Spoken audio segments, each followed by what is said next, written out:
स्तुति की है। गाय सुरभि गाय ने भगवान का अभिषेक, अपने दूध से भगवान का अभिषेक किया है। भगवान बड़े प्रसन्न हुए हैं और ब्रिज में अब भगवान रहने लगे। अब आगे कथा बढ़ा रहे हैं सुखदेव जी।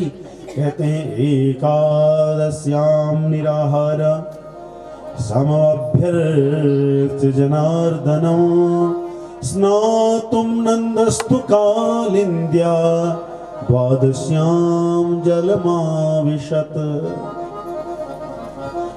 एक बार की बात है, एकादशी का व्रत था। नंद जी ने एकादशी का व्रत रखा था। देखो एकादशी का व्रत कैसे रखा है। एकादश्याम निराहार, कैसा रखा है? निराहार, कुछ नहीं खाए। अच्छा, एकादशी का व्रत कौन कौन रखते हैं? आप रखते हो, आप रखते हो, और कोई नहीं? आप भी? अच्छा, बहुत लोग हैं भाई। एकादशी का व्रत जरूर रखना चाहिए और एकादशी का व्रत सबको रखना चाहिए। एक दिन मैंने पहले भी चिंतन किया था, चाहे वो कोई भी हो, ब्राह्मण क्षत्रिय वैश्य शूद्र, सबको रखना चाहिए। और चाहे वो शिव जी की उपासना करने वाले हों, चाहे भगवान कृष्ण की उपासना करने वाले हों, चाहे भगवती को मानने वाले हों, कोई भी हो, सबको एकादशी का व्रत रखना चाहिए। एकादशी के व्रत रखने से भगवान प्रसन्न होते हैं। सबको एकादशी, लेकिन एकादशी का व्रत कैसे रखें? निराहार। और सुनो, एकादशी का व्रत एक दिन का नहीं होता, एक दिन रात का होता है। जितने टाइम तक एकादशी रहती है, जब प्रातः काल द्वादशी में फिर एकादशी का पारायण किया जाता है। कई लोग एकादशी में आलू खा लेते हैं, है ना? कई कुट्टू की पूरी उरी खाते हैं, कोई नहीं। वैसे कहना तो नहीं चाहिए, लेकिन अभी मैं अपनी, क्योंकि वाल्मीकि नारद घट जोनी निज निज मुखनी कही निज होनी, वाल्मीकि आदि ऋषियों ने भी अपने बारे में लोगों को बताया है। इसलिए उन्हीं की बात को मान करके मैं अपने बारे में बताता हूँ कि मैं भी जब एकादशी का व्रत रखता हूँ, अभी साल भर से कम मैं जल भी नहीं पीता, निर्जल। गर्मी में जरा सा परेशानी होती है तो शाम को एक बार जल पीता हूँ, रात के समय सोने से पहले। बाकी मैं निर्जल रहता हूँ पूरी सारी एकादशियां। मैं एक दिन कह रहा था ना, एकादशी में या कोई भी व्रत में जल भी तब पिए कब? जब लगे कि अब जल के बिना न रहे, है ना? ऐसे व्रत रखना चाहिए। तो निराहार नंद जी ने व्रत रखा है।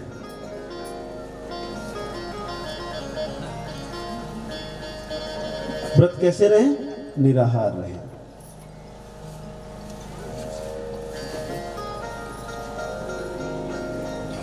और व्रत के दिन क्या करना चाहिए? देखो नंद जी सिखा रहे। देखो कथा सिखाती है और कथा सीखने के लिए होती है ना? आए, सुन लिया, बैठे, थोड़ी देर फिर नहीं गए, यश नहीं होना चाहिए। सुने, सीखें, फिर उसको जीवन में उतारे। कथा में जो लिखा है, समभ्यर्च, भगवान का पूजन किया, है ना? विधिवत भगवान का, जितनी हमारे पास सामग्री होना, उस सामग्री के अनुसार। भगवान तो जल से भी खुश हो जाते हैं। अगर नहीं है कुछ, है पत्रम पुष्पम फलम तोयम यो मे भक्त्या प्रेक्षति, भक्ति से भगवान को जो दिया जाए उसमें भगवान प्रसन्न हो जाते हैं। लेकिन अगर भगवान ने हमको दिया है तो खूब बड़े प्रेम से, बड़े अनेक उपचारों से भगवान का पूजन होता है। पंचोपचार, षोडशोपचार, राजोपचार, है महाराजोपचार से भगवान का पूजन होता है। तो जिसकी जैसी सामर्थ्य है, अपनी सामर्थ्य के अनुसार भगवान का पूजन करना चाहिए। कई लोग होता तो बहुत है, नहीं कोई महाराज के है ना, कुछ नहीं है ही नहीं। तो जिसके पास जो कहता है ना नहे नहे नहे, तो भगवान उसको ऐसे ही बना देते हैं। जितना मिला संतुष्ट रहना चाहिए। हाँ भैया बहुत है ना? कितना है? बहुत है। जितना दिया है कम नहीं है, बहुत है। जथा लाभ संतोष सदाई, जितना मिल गया उसमें संतुष्ट रहना चाहिए। है भाई है। जो नहीं है कहता है ना, या जिसके अंदर भाव नहीं है भगवान की पूजा का, भगवान की पूजा के लिए धन का भाव नहीं है, उसके घर में फिर अभाव हो जाता है। हर एक वस्तु का अभाव हो जाता है। मैं धमकी नहीं दे रहा हूँ, हाँ कहीं आप समझो कि धमकी दे रहा व्यास पीठ पर बैठ कर, नहीं, ये अनुभव है और शास्त्रों का निर्णय भी है। भगवान की पूजा वैभव के अनुसार करना चाहिए। सत्यनारायण कथा यदि आप पढ़ोगे उसमें लिखा है यथा विभव विस्तरैहि, भगवान की कैसी पूजा करें, जितना वैभव है, जैसा हमारा, इससे अच्छा मत करो। अगर नहीं भाव बन रहा है, नहीं भक्ति बन पा रही तो मत करो, लेकिन दिखावा करने की आवश्यकता नहीं, क्योंकि भगवान कह रहे मोहि कपट छल छिद्र न भावा। मुझे कपट और छल छिद्र अच्छा नहीं लगता है, लेकिन कह रहे नहीं है, ये भगवान को अच्छा नहीं लगता, कपट अच्छा नहीं लगता। जैसा वैभव है, जितनी सामर्थ्य है, और कैसे करें, भक्ति पूर्वक, श्रद्धा पूर्वक, जितना करें, जैसा करें, भक्ति और श्रद्धा से करें।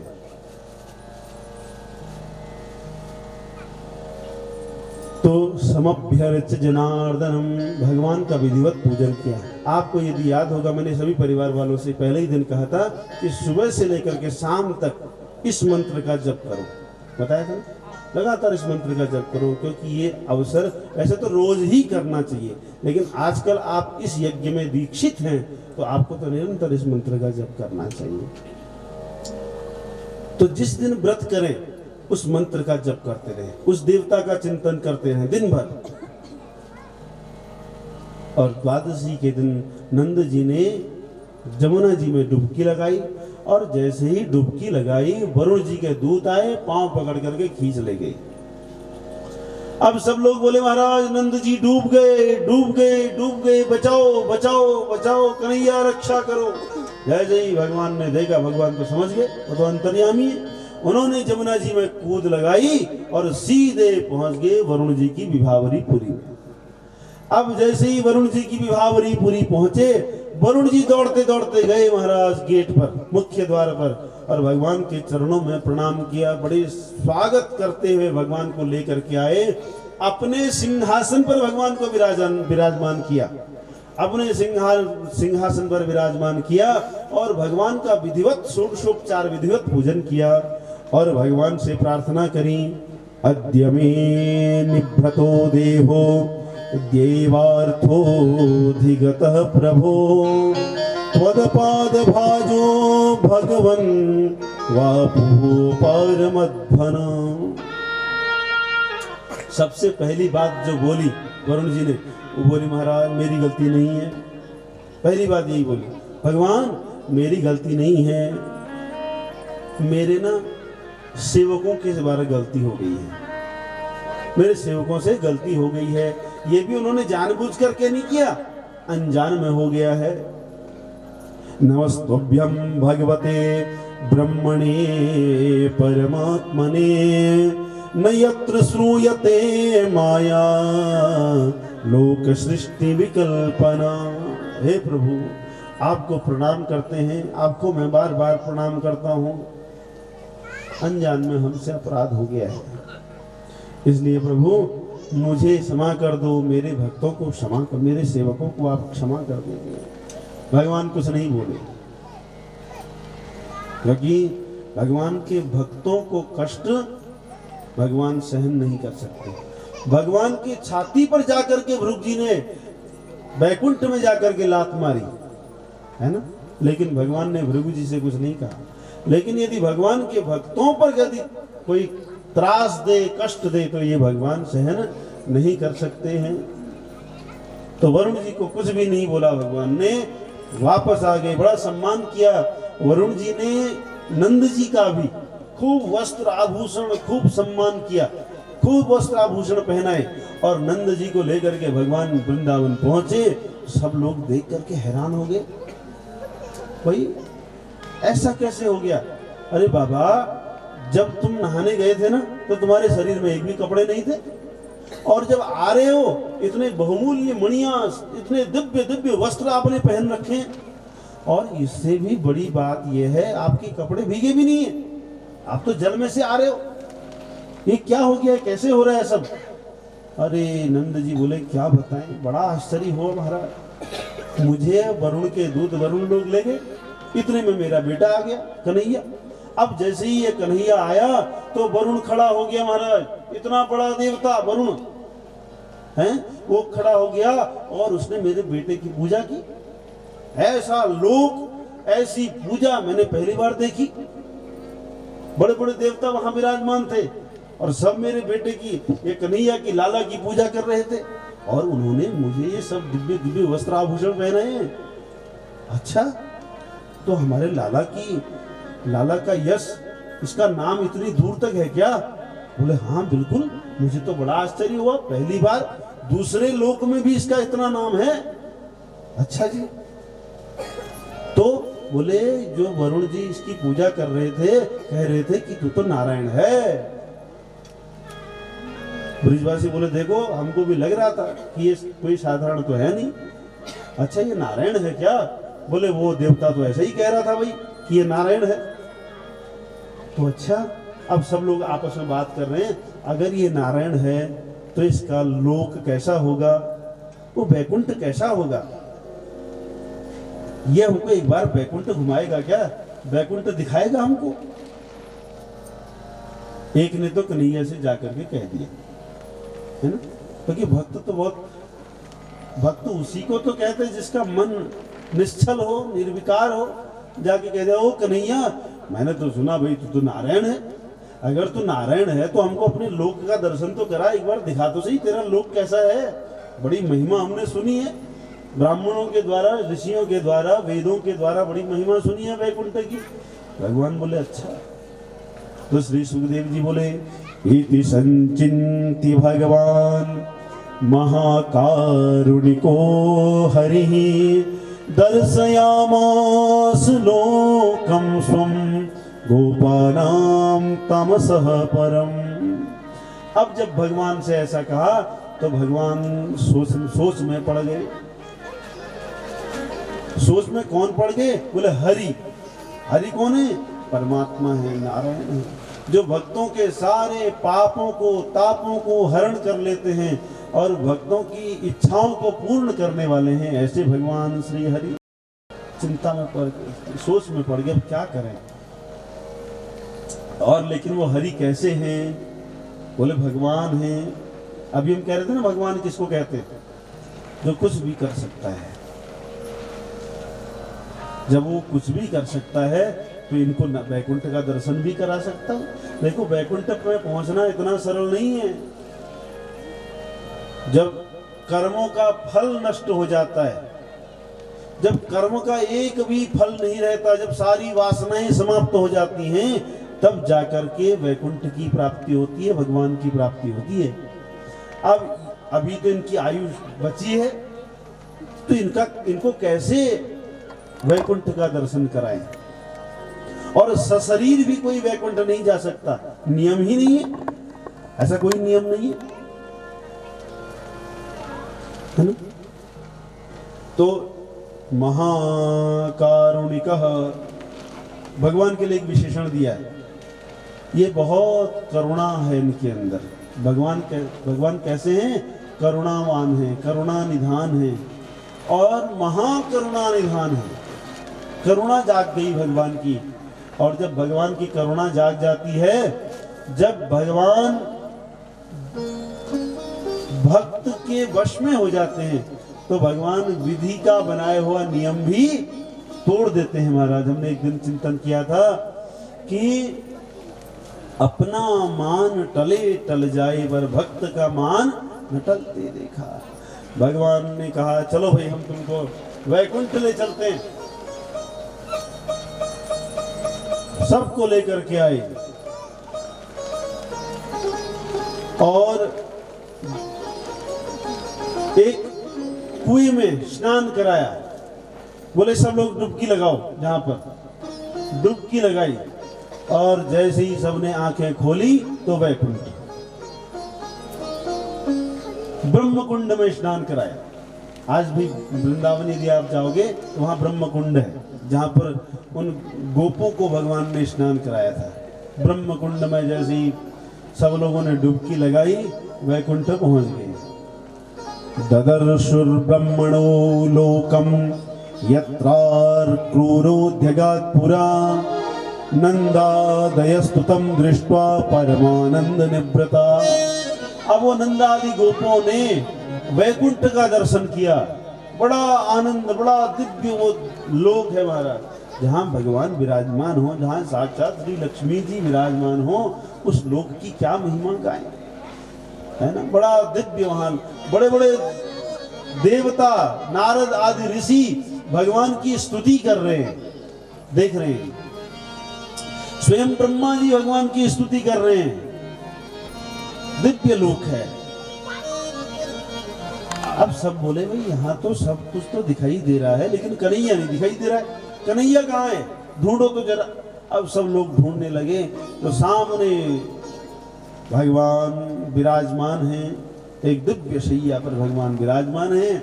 श्री लक्ष्मी जी उनकी चरण सेवा कर रही है। एक बोला देखो देखो देखो वो है सामने हमारा कन्हैया, वही है। एक बोला नहीं नहीं, ये तो हमारा कन्हैया नहीं हो सकता। बोले क्यों? बोले हमारे कन्हैया के तो 2 ही हाथ हैं, इसके तो 4 हाथ हैं। और देखो तो सही, हमको देखने के बाद भी, और ये कैसे सोया पड़ा है भाई। हमारा कन्हैया तो अगर जैसे ही वो हमको देखता है ना, हमसे मिलने के लिए दौड़ पड़ता है। अब ये बोले चलो जो भी है देखिए तो सही, एक बार मिल के तो आए। अब जाने लगे भगवान के पास। द्वारपालों ने रोका, बोले कहाँ जा रहे हो? बोले कन्हैया के पास। बोले देखो ये तुम्हारे कन्हैया नहीं है, ये नारायण है। हाँ, और सुनो ये तुम्हारा वृंदावन भी नहीं है, जब जैसा मन आए वैसा करो। ये तो वैकुंठ है, यहाँ तो मर्यादा है, मर्यादा में रहना पड़ेगा। अब सारे ब्रजवासियों को बड़ा आश्चर्य हुआ। कृष्णम च तत्र छंदोभिः स्तूयमानं सुविस्मिता। वहां कृष्ण को अलग ही रूप में देखा तो सबको आश्चर्य हो गया। सब सोचने लगे भाई वैकुंठ से तो अच्छा अपना वृंदावन ही है? अरे वहां तो कन्हैया के साथ हम खेलते हैं, दौड़ते हैं, एक साथ खाते हैं, एक साथ खेलते हैं। वृंदावन अच्छा है। और जब हमारा मन करता है हम कन्हैया को अपनी गोदी में उठा लेते हैं, और जब हमारा मन नहीं करता हम कन्हैया की गोदी में बैठ जाते हैं। तो यहाँ तो मिलने भी नहीं दे रहे। तो ऐसा जब वैकुंठ के प्रति विकार आया तो तुरंत सबने आंखें खोली, तो सब वृंदावन में पहुंच गए। वृंदावन में अपने आप को देखा। तो इस प्रकार भगवान अपने भक्तों के ऊपर कृपा करते हैं। सारे ब्रजवासी बड़े प्रसन्न हैं, आनंदित हैं। लेकिन यहाँ पहुंचते ही ब्रजवासी भगवान के गुणों को गाते हैं। सुखदेव जी ने आगे कथा कहना प्रारंभ किया। श्री सुकवाच भगवान पिता रात्रि शरदोत्फुल्ल मल्लिकाः वीक्षरन्तो मनश्चक्रे योगमायामुपाश्रितः। अब एक दिव्य प्रसंग शुरू होने वाला है हमारा, जो भागवत जी का मर्म है, जो भागवत जी का प्राण है। 5 अध्यायों में ये श्रीमद् भागवत में भगवान की रास की लीला प्रारंभ होने जा रही है। तो ध्यान पूर्वक सुने। एक बात बताते इस कथा, इस लीला को सुनने से पहले, रास किसे कहते हैं? बोले रसानाम समूह रास, जहां सब प्रकार के रस प्रकट हो गई। या एक संत कहते हैं जहां रस रूप परमात्मा भक्तों में मिल गया, घुल गया, भक्त और भगवान जहां एक हो गया, उसको रास कहते हैं। ये मनुष्यों का आहार व्यवहार नहीं है, ध्यान दे करके सुनना। ये जीव और परमात्मा का मिलन है, भक्त और भगवान का मिलन है, उसको रास कहते हैं। देखो सुखदेव जी यदि इस प्रसंग को प्रारंभ कर रहे हैं तो भगवान शब्द से प्रारंभ किया है। तो यानी सुखदेव जी कहना चाह रहे हैं इसको मनुष्य बुद्धि से मत सुनना। हाँ, पहले चेतावनी है, ये मनुष्य बुद्धि से इसको नहीं सुनना है। इसको किस बुद्धि से सुनना है? भगवत बुद्धि से सुनना है। हाँ, मनुष्यों की लीला समझ करके सुनेंगे तो अपराध हो जाएगा। तो इसलिए इसको कैसे सुने? भगवत बुद्धि से। ये इंसानों का चरित्र नहीं है, ये भगवान का चरित्र है।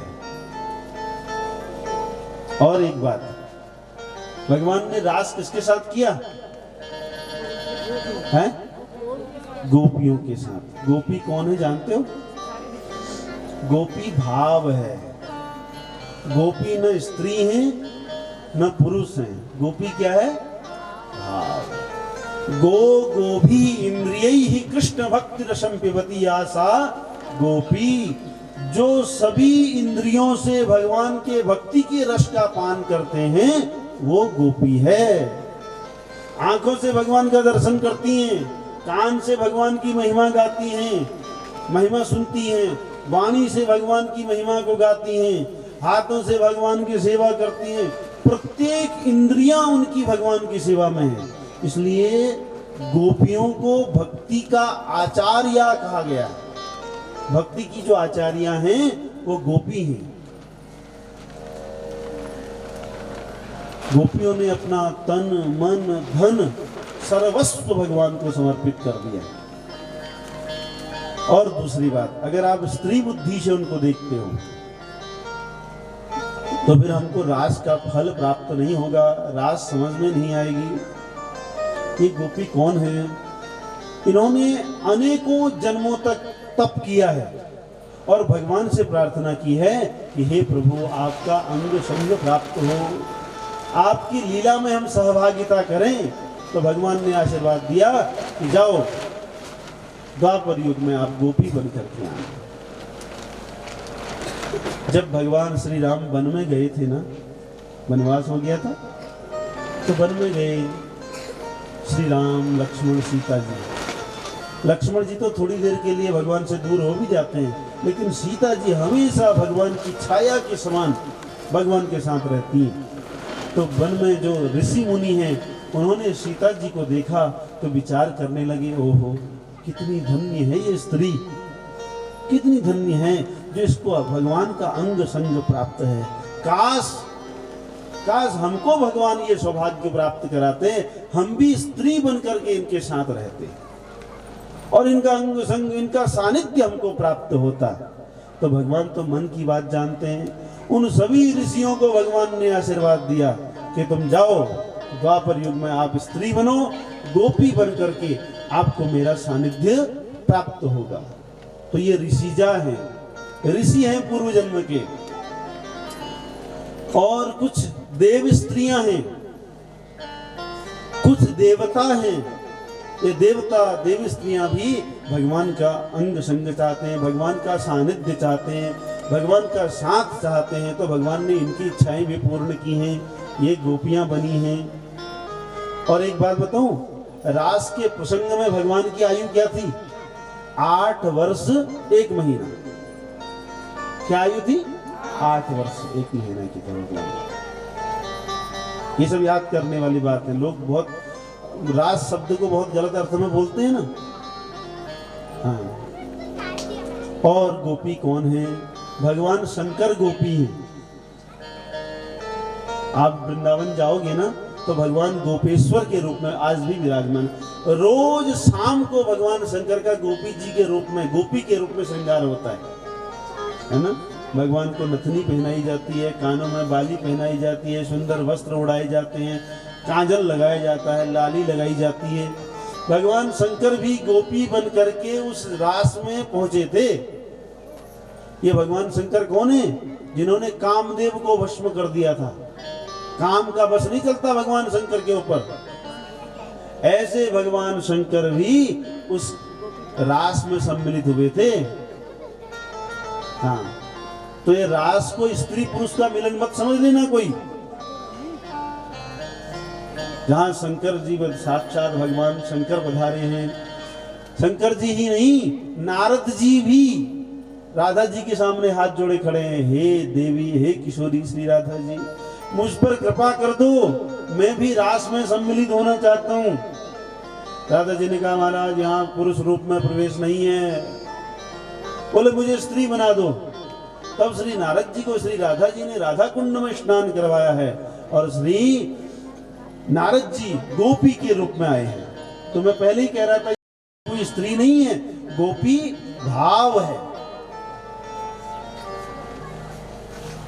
अब नारद जी भी रास में पहुंचे हैं महाराज। तो इस प्रकार सभी देवी देवता रास में पहुंचे हैं। तो ये रास में प्रवेश करते हैं। बोले कृष्णचंद्र भगवान की, रासेश्वर भगवान की। भगवान पिता रात्रि शरदोत्फुल्ल मल्लिका वीक्षरन्तुं मनश्चक्रे योगमायामुपाश्रितः। देखो भगवान अपि शब्द का प्रयोग श्री सुखदेव जी ने किया है। भगवान अपि, भगवान अपि माने भगवान भी। इसका मतलब क्या है? देखो ये गोपियों का पहला जन्म नहीं है, ये मैंने आपको पहले ही बता दिया है। अनेक जन्मों की तपस्या से ये सब गोपी बनी हुई है।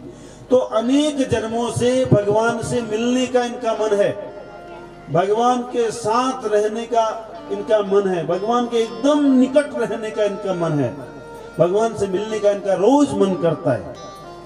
लेकिन आज ध्यान देकर के सुनना, भगवान अपि, भगवान का भी मन गोपियों से मिलने का हुआ। तब एक संत कहते हैं महाराज भगवान का तो मन ही नहीं होता। बोले भगवान का मन नहीं होता कैसे कह रहे हो? बोले वेद कह रहा है। वेद ने कहा है अप्राणो यमना शुभ्रः, भगवान में न तो प्राण होता है न मन होता है। जैसे हमारे पास मन भी होता है, प्राण भी होता है ना, ऐसे भगवान में न तो मन है और न प्राण है। निज इच्छा निर्मित तनु माया गुण गोपाल, हमारा शरीर माया और गुणों से बना हुआ है। गुण माने 3 प्रकार के गुण है, सतोगुण, रजोगुण और तमोगुण। ये 3 गुणों से हमारा शरीर बना हुआ है। 5 भूतों से हमारा शरीर, 5 भूतों से शरीर बना हुआ है। लेकिन भगवान का शरीर ऐसा नहीं है। भगवान ने अपने शरीर का निर्माण स्वयं किया है। भगवान का शरीर 5 भूतों से बना हुआ नहीं है। तो इसलिए भगवान में मन नहीं होता और भगवान में प्राण भी नहीं होते। प्राण और मन तो जीव के अंदर होता है। तो जब भगवान में मन है ही नहीं तो भगवान का मन मिलने का कैसे हो गया? तो बोले मनश्चक्रे, मनश्चक्रे माने मन का निर्माण हुआ। मन का निर्माण किसने किया? बोले योग माया। योग माया कौन है? श्री राधा जी। ये राधा जी माया किसे कहते हैं? जो जीव को भगवान से मिला दे उसे माया कहते हैं। ये माया 3 प्रकार की होती है महाराज। एक होती है विमुख जन विमोहिनी, एक माया होती है विमुख जन विमोहिनी, एक माया होती है स्वजन विमोहिनी और एक माया होती है स्वविमोहिनी। विमुख जन विमोहिनी माने जो भगवान से विमुख हैं, जो भगवान का भजन नहीं करते, जो संसारी लोग हैं, वो माया उसको संसार में लगा रही है जीवों को। ये विमुख जन विमोहिनी है। और एक होती है स्वजन विमोहिनी, जो भगवान के अपने लोग हैं, जो भगवान के भक्त हैं, वो भगवान की माया में पड़ जाते हैं, वो स्वजन विमोहिनी माया है। और तीसरी माया है स्वविमोहिनी, जो भगवान को भी मोह में डाल देती है, वो ही माया श्री राधा जी हैं। राधा जी में और भगवान में कोई अंतर नहीं है। एको ज्योति भवेत् द्विधा राधा माधव रूपकम। एक ज्योति ही 2 रूपों में विभक्त हो गई हैं, राधा और कृष्ण। राधा और कृष्ण में कोई अंतर नहीं है, दोनों एक ही हैं। गिरा अरत सम बीच सम कहियत भिन्न न भिन्न। जैसे समुद्र और लहर, इसको अलग अलग नहीं कह सकते, ऐसे ही श्री राधा और श्री कृष्ण 2 अलग अलग नहीं हैं, ये एक ही है। लेकिन लीला करने के लिए भगवान 2 रूपों में विभक्त हैं। तो श्री राधा जी जो जीवों को भगवान में मिला देती है, ऐसी है राधा जी ने कृपा करी जीवों के ऊपर और भगवान का मन का निर्माण हुआ। और जब भगवान का मन का निर्माण हुआ तो वीक्षरंतुम, भगवान का मन रमण करने का हुआ, अर्थात गोपियों से मिलने का हुआ। अब जब मन का निर्माण हो गया तो कहते हैं भगवान ने देखा, क्या देखा महाराज, कल कल छल छल करती हुई यमुना जी बह रही है, यमुना जी को देखा। आहा, शरद ऋतु है?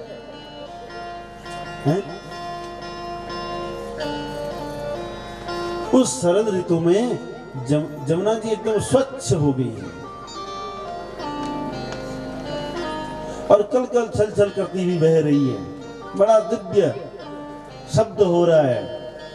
और शरद ऋतु में क्या होता है, रात्रि में दिव्य पुष्प खिल जाते हैं। आपने देखा होगा सफेद फूल जितने भी खिलते हैं ना, शरद ऋतु में खिलते हैं।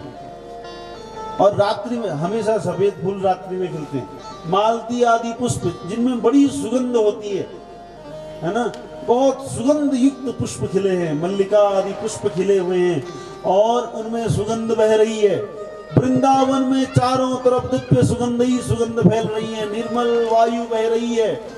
वो समय ऐसा होता है, न ज्यादा ठंड होती है न ज्यादा गर्म होता है, बड़ा दिव्य वातावरण हो रहा है। चंद्रमा प्रकट हो गए हैं, पूर्णमासी का दिन है, रात्रि है, पूर्णमासी है, पूर्ण चंद्रमा, शरद पूर्णमासी का दिन है, शरद पूर्णिमासी की रात्रि है, चंद्रमा प्रकट हो गए हैं, पूर्ण चंद्रमा प्रकट हैं और वो चंद्रमा की किरणें वृंदावन पर पड़ रही हैं। वृंदावन में जमुना जी की रेत पर, उन पुष्पों पर, बंशी वट पर वो चंद्रमा की किरणें पड़ रही हैं। तो चंद्रमा की रेत कैसी दिखाई दे रही है, चांदी जैसी चमक रही है, बड़ा दिव्य वातावरण हो रहा है। ये जब भगवान ने देखा तो बंशी बजाई। भगवान बंशी वट पर खड़े होकर के दिव्य बंशी का निनाद करने लगे। दिव्य बंशी दृष्ट्वा कुमुदवन्तम अखंड मंडलम रमाननाभम नव कुंकुमारुणम वनम च तत्कोमल गोभिरंजितम जगौ कलम वामदृशाम मनोहरम। भगवान ने वंशी बजाई और चंद्रमा जी को देखा। जैसे ही चंद्रमा को देखा तो चंद्रमा में श्री राधा जी का दर्शन हो रहा है। रमानुनाभम, चंद्रमा कैसा दिखाई दे रहा है, श्री राधा जी जैसा भगवान कृष्ण को। और बंसी बजाई, ऐसी बंसी जगौ कलम वाम दृशाम मनोहरम। आहा, ऐसी बंसी बजी महाराज, सारे ब्रजवासिनी गोपियों के मन को खींच लिया उस बंसी ने। मानो उन गोपियों को ऐसा लग रहा है कि इस बंसी में कृष्ण हमारा नाम ले रहे हैं। निशम्य गीतम तदनंग वर्धनम ब्रजस्त्रियः कृष्ण गृहीत मानसा आजग्मुरन्योन्यमलक्षितोद्यमा शयत्र कांतो जबलोल कुंडला। अब उस बंसी में अपना नाम जब ब्रजवासिनी गोपियों ने सुना, अनंग वर्धनम, कामनाओं को पूर्ण करने वाली, कामनाओं को पूर्ण करने वाली वो ऐसी बंसी जब उन्होंने सुनी तो मोहित हो गई। आहा, सबका चित्त उस बंसी ने चुरा लिया। गोपियां अपना अपना काम कर रही हैं। कोई गोपी गाय दुह रही है, कोई गाय दुहने के लिए जा रही है, किसी ने दूध को चूल्हे पर चढ़ाया हुआ है। तो जैसे ही गोपी ने देखा वो गाय दुह रही है और बंसी सुनी तो भागी महाराज भगवान कृष्ण से मिलने। एक गोपी दूध को दुहने के लिए जा रही है, हाथ में बर्तन है, दोहिनी है। जैसे ही बंसी सुनी तो बर्तन को फेंका, दौड़ी। एक गोपी दूध को उसने चूल्हे पर रखा हुआ है, आग जलाई हुई है, दूध गर्म कर रही है, तपा रही है, भागी, दौड़ी। परिवेशयन्त्यस्तद्धित्या पाययन्त्यः शिशून् पयः शुश्रूषन्त्यपतीन् कांश्चित् अंतन्त्योपास्य भोजनम। कोई गोपी अपने बच्चों को दूध पिला रही है, कोई गोपी पति की सेवा कर रही है, कोई भोजन बना रही है, सब दौड़ी भगवान से मिलने। एक गोपी लिम्पन्तः पम्रजन्तोन्या अंचन्तः कास्थलोसने व्यत्यस्तवस्त्राभरणा काश्चित् कृष्णान्तिकं ययौ। कोई गोपी श्रृंगार कर रही है बड़ा दिव्य श्रृंगार, और कोई गोपी काजल लगाने की सोच रही, हाथ में काजल लिया है, काजल लगाने की सोच रही। कोई गोपी ने लाली ली है, होठों पर लगाने की सोच रही है। अब बंसी बजी, जैसी बंसी बजी तो इनका मन चुरा लिया बंसी ने, और इन्होंने इनका बड़ा उटपटांग श्रृंगार हो गया। जो श्रृंगार आंखों पर लगाना चाहिए था ना काजल, होठों पर लगा लिया, और जो होठों पर लगाना चाहिए था श्रृंगार वो आंखों पर लगा करके भागी। व्यत्यस्त वस्त्राभरण, उल्टे सीधे वस्त्र, कोई गोपी वस्त्र पहन रही थी, वो वस्त्रों को उल्टा ही पहन करके दौड़ी। अब जब मन ही चुरा लिया गया हो तो फिर बिना मन के काम कैसे हो, भागी भागी।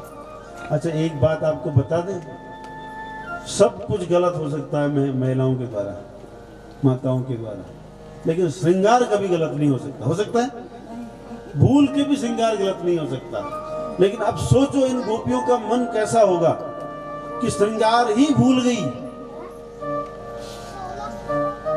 चल पड़ी महाराज। सारी गोपियां दौड़ पड़ी। गोविंदा परहितात्मानो नन्यवर्तन्त मोहिता। मोहित हो गई भगवान की बंसी को सुनकर के, दौड़ पड़ी सारी गोपियां। और सुनो कितनी गोपियां आई। यहां लोग अंदाज लगाते हैं, विद्वान अंदाज लगाते हैं कि कितनी गोपियां आई। बोले 19 यूथ गोपियों के आए। कितने आए? 19 यूथ। एक यूथ किसे कहते हैं? गर्ग संहिता में लिखा है अर्बुदः 10 कोटिना मुनिभिः कथिते विधे दशार्बुदम यत्र भवेत् तूनोऽपि यूथः प्रकट्यते। 10 करोड़ को 1 अरब कहते हैं। 10 करोड़ को 1 अरब,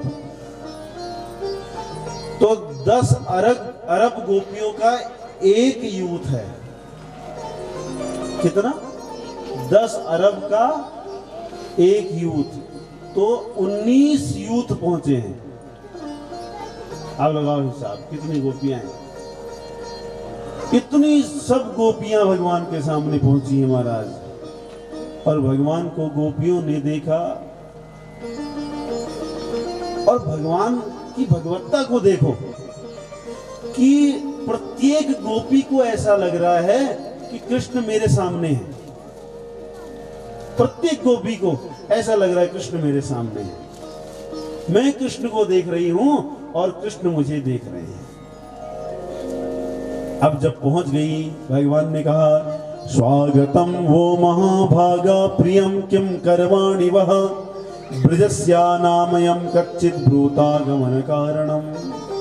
हे गोपियों, स्वागत है, स्वागत है, स्वागत है आप सबका।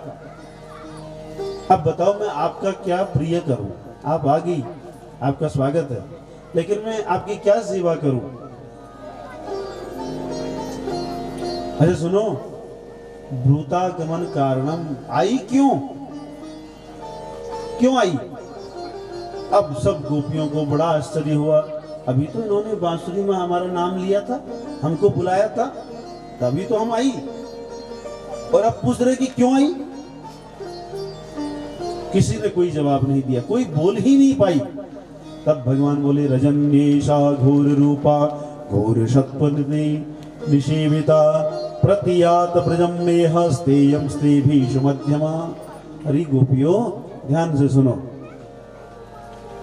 ऐसी घोर रात्रि है, देखो रात का समय है, और श्रेष्ठ स्त्रियों को रात्रि में घर से बाहर अकेले जाना नहीं चाहिए। तो प्रतियात व्रजम, वापस चली जाओ। भगवान सब गोपियों से कह रहे हैं वापस चली जाओ,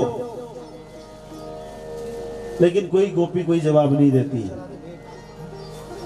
फिर भगवान बोलने लगा, अच्छा अच्छा मैं समझ गया आप क्यों आए हैं। देखो आपको इस प्रकार घर छोड़ करके नहीं जाना चाहिए। भगवान समझा रहे हैं, मातरः पितरः पुत्रा भ्रातरः पतयस्तवः विचिन्वन्ति पश्यन्तो मा कृणध्वं मनुषाध्यमम्। देखो माता पिता भाई पुत्र की आज्ञा में रहना चाहिए। हमारा शास्त्र ये कहता है स्त्री को कभी भी स्वतंत्र नहीं रहना चाहिए। न स्त्री स्वातंत्र्यमर्हति, इसको गलत अर्थ में न लें। तो शास्त्र कहता है स्त्रियों को कभी स्वतंत्र नहीं रहना चाहिए, क्योंकि तुलसीदास जी कहते हैं स्वतंत्र भये बिगड़िए नारी। अगर स्त्री स्वतंत्र हो जाए बिगड़ने लग जाएंगी। क्या पुरुष नहीं बिगड़ेंगे? अब यहाँ पर प्रश्न आएगा, क्या पुरुष नहीं बिगड़ सकते? क्या पुरुष भी बिगड़ेंगे, लेकिन स्त्री अगर बिगड़ेगी तो पूरा घर बिगड़ जाएगा, हमारा पूरा कुल का पतन हो जाएगा। हमारे यहाँ कहते भी है ना, अगर स्त्री ठीक है तो घर ठीक है, और स्त्री बिगड़ गई तो घर बिगड़ गया, कहते भी है ना। पुरुष को तो स्त्री सुधार सकती है। एक बात और बता दो, अगर स्त्री अपने में आ गई ना तो वो पुरुष को सुधार देगी, आदमी को सुधार सकती है। लेकिन अगर स्त्री बिगड़ गई फिर उसको कोई पुरुष सुधार नहीं सकता। किसी में इतनी हिम्मत नहीं है। कहते हैं वो नाम की अबला है लेकिन गजब की बला है। तो इसलिए अगर स्त्री बिगड़ गई तो उसको सुधारना किसी के बस में नहीं है। और स्त्री पर ही गृहस्थ की नींव है। न गृहम गृहमित्याहु गृहिणी गृहमित्यते। मनुस्मृति कह रही है घर को घर तब कहते हैं जब स्त्री आ जाती है घर में, जब पत्नी आ जाती है तभी उसको घर और तभी उसको गृहस्थ कहा जाता है। तो गृहस्थी की नींव, गृहस्थी की रीढ़ स्त्री है। तो इसलिए स्त्री को स्वतंत्र नहीं रहना चाहिए। तो शास्त्र कह रहा है जब छोटे हो ना, छोटे तो भाई के पिता के संरक्षण में रहे। जब उससे थोड़ी बड़ी हो जाए तो भाई के संरक्षण में रहे। जब उससे बड़ी हो जाए, विवाह हो जाए, तो पति के संरक्षण में रहे। और उससे जब बड़ी हो जाए तो बच्चों के संरक्षण में रहे, कभी स्वतंत्र न रहे। देखो इसको गलत अर्थ में नहीं लेना चाहिए। ये जो है ना भाई, पति, पुत्र, ये सब आपके बॉडीगार्ड है, आपके रक्षक है। हाँ, इनको आप इस तरह से प्रयोग में लाओ। और भाई कहता भी है रक्षाबंधन के दिन मैं तुम्हारी रक्षा करूंगा। पति भी विवाह के समय पर कहता है कि मैं तुम्हारी रक्षा करूंगा, वचन देता है। 7 वचनों में एक वचन है कि 6 ऋतुओं में हर समय मैं तुम्हारी रक्षा करूंगा, तुम्हारे साथ रहूंगा। तो इनसे वचन निभाओ जबरदस्ती। हाँ, तो भगवान कह रहे हैं कि स्त्री को इस प्रकार घर से अकेले नहीं जाना चाहिए। देखो तुम्हारे आश्रित हैं, माता पिता सास ससुर भाई पुत्र पति सब ये आपके आश्रित हैं। और विचार किया जाए तो घर में अगर स्त्री नहीं है ना तो वो घर घर जैसा लगता ही नहीं है ना। ये बात वो समझ सकते हैं जिनकी पत्नी चली गई हैं, उनका शरीर छूट गया हो, या जिनके घर में बहनें नहीं हैं, बहन भाई भाई हैं, है ना। वो घर घर जैसा लगता ही नहीं है। तो आप को घर से छोड़ करके, घर को छोड़ करके आपको ऐसे नहीं जाना चाहिए। ये ठीक नहीं है। गोपियां कुछ नहीं बोली। भगवान बोले अच्छा मैं समझ गया आप वृंदावन क्यों आई। दृष्टम वनम कुशविदम राकेश करलंजनम। आप ना वृंदावन को देखने के लिए आई होंगी रात में। देखो रात में वृंदावन कैसा दिखता है, चंद्रमा की रोशनी में वृंदावन कैसे दिखता है, ये जमुना जी कैसे दिखती हैं, वंशी भट्ट कैसा दिखता है, वन में रात्रि के जो फूल हैं वो कैसे दिखते हैं या उनमें कैसी सुगंध आती है, सब देखने के लिए आई होंगी। अब आपने देख लिया, तद यात्मा चिरम गोष्ठम शुश्रूषवद्वम पतिम सतीन। इसलिए आप अगर आपने देख लिया तो शीघ्र वापस चली जाओ, अपने घर में जाओ, अपने पति, भाई, पिता, पुत्र, माता, पिता आदि की सेवा करो, घर में जाओ, यहां आपका कोई काम नहीं है। क्योंकि भर्तु शुश्रूषणम स्त्रीणाम परमो धर्मयमाया, स्त्री का परम धर्म है पति की सेवा करें, चाहे पति कैसा ही हो, वृद्धशीलो दुर्भगो वृद्धो चरो रोग्य धनो विवाह, चाहे वो शीलवान हो, चाहे निर्धन हो, चाहे निर्बल हो, पति कैसा भी हो, चाहे वृद्ध हो, उसकी सेवा करना चाहिए। पति पत्नी का कर्तव्य है, स्त्री का कर्तव्य है। भगवान कह रहे हैं भाई पत्नी ने पति की सेवा करनी चाहिए कि नहीं करनी चाहिए, हैं? अब जितने पुरुष हैं ना सब खुश हो गए, यहाँ बात तो सही हो रही है, पत्नी ने सेवा करनी चाहिए। देखो अब यहाँ पर आप कहोगे कि स्त्रियों के बारे में ही क्यों कह रहे हैं भाई, ये इसलिए कह रहे हैं क्योंकि वो प्रसंग ही वैसा है ना। स्त्रियां सामने हैं, भगवान उनको उपदेश दे रहे हैं कि स्त्री का धर्म क्या है। अगर पुरुष होते तो उनको वैसी बात कहते, यहाँ पर स्त्रियों को बता रहे हैं, इसलिए स्त्री धर्म की चर्चा हो रही है। इसका मतलब ये नहीं है कि पुरुषों को स्त्री का सम्मान, पत्नी का सम्मान नहीं करना चाहिए। भाई एक दिन हमने पहले चिंतन किया था, यदि आपको याद हो, तो जैसे ही स्त्री पति का सम्मान करे, ऐसे ही पति भी पत्नी का आदर करे। ये शास्त्र की मर्यादा है। चाहे पति कैसा ही हो, लोग पहले शादी कर लेते हैं, बाद में कहते हैं क्या करूं राम मुझे। अब तो शादी करने के लिए किसने कहा था, उसी समय मना कर देते क्यों?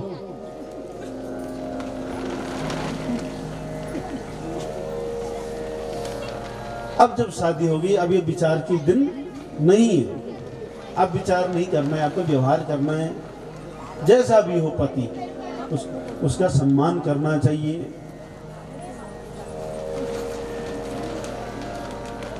भगवान समझा रहे हैं। और भगवान बोले चलो, इतना कहने के बाद भी गोपियां नहीं गई, तो भगवान बोले अच्छा मैं समझ गया तुम क्यों आई, तुम मुझसे प्रेम करती हो ना, इसलिए आई हो। लेकिन सुनो, ये मत समझ लेना कि हम ही सबसे ज्यादा प्रेम करती हैं, मुझे तो सब प्रेम करते हैं। मैं सबको प्रेम करता हूं और सब मुझे प्रेम करते हैं। सब मम प्रिय सब मम उपजाए, क्योंकि सबको जन्म देने वाला मैं हूं, सबसे मैं प्रेम करता हूं और मुझे भी सब लोग प्रेम करते हैं। तो इसलिए श्रवणा दर्शना ध्यानान् मयि भावो नुकीर्तनात् न तथा सन्निकर्षेण प्रतियात ततो गृहान्। यदि आपका मुझसे प्रेम है, सुनो, यदि आपका मुझसे प्रेम है तो मेरी कथा सुनो, मेरे कीर्तन को सुनो, दूर से मेरा दर्शन करो और दूर से बैठ करके ही ध्यान में मेरा चिंतन करो, मुझे ध्यान में मेरा दर्शन करो। मेरे पास आने की आवश्यकता नहीं है, न तथा सन्निकर्षेण, मेरे पास आने की कोई आवश्यकता नहीं है। प्रतियात ततो गृहान्, इसलिए अपने अपने घर चली जाओ। ऐसा जब भगवान ने कहा और भगवान शांत हो गए, भगवान बोले चली जाओ, शांत हो गए। कहते हैं जब भगवान ने कहा कि चली जाओ, तो सारी गोपियां एक क्षण के लिए मूर्छित हो गए, अपने आप को संभाल नहीं पाए। क्या करें, इनके लिए तो हम सबको छोड़ करके आ गए और अब यही कह रहे हैं कि वापस चली जाओ, हम क्या करें। फिर सबने अपने आप को समझाया, संभाला और सब एक साथ अपने आप को संभाला तो खड़ी हुई। तब भगवान से कहने लगी, सुनो, मैवं विभूर्हति भवान् गतितुं निशंसं संतज्य सर्वविषयांस्तव पादमूलं भक्त्वा भजस्व दुर्वग्रह मां त्यजस्मान् देवो यथादिपुरुषो भजते मुमुक्षून्।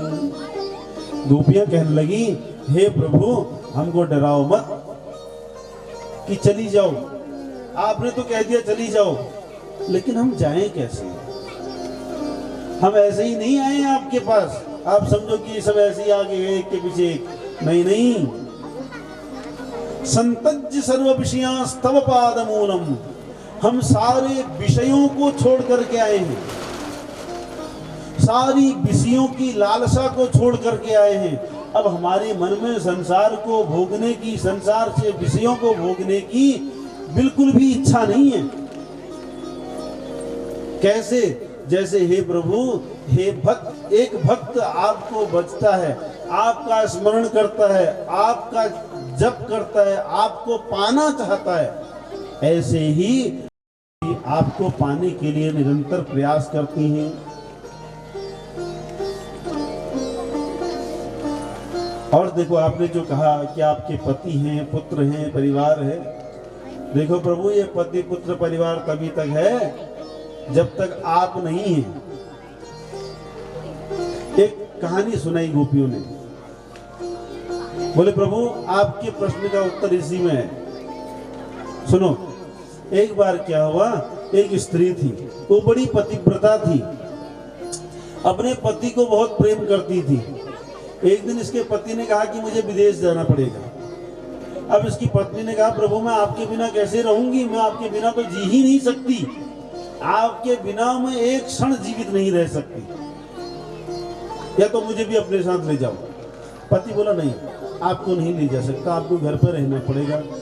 बोले यदि मुझे घर पर रहना है तो कोई तो आधार हो, कोई तो अवलंब हो जिसके सहारे में जीऊं। तब पति ने क्या किया, अपनी एक मूर्ति बनवा ली, एक अपनी मूर्ति बनवा ली। पत्नी से कहा अब इसको ही पति समझना, इसकी सेवा करना। ऐसा कह करके पति चला गया।